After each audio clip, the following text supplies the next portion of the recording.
రామ చక్కని సీతకి అరచేత గోరింట ఇంత చక్కని చుక్కకి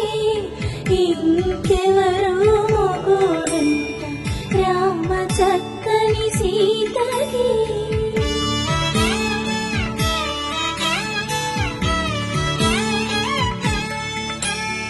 పుడతవి పునవేలు విడిచిన పుడమియల్లుడు రాముడే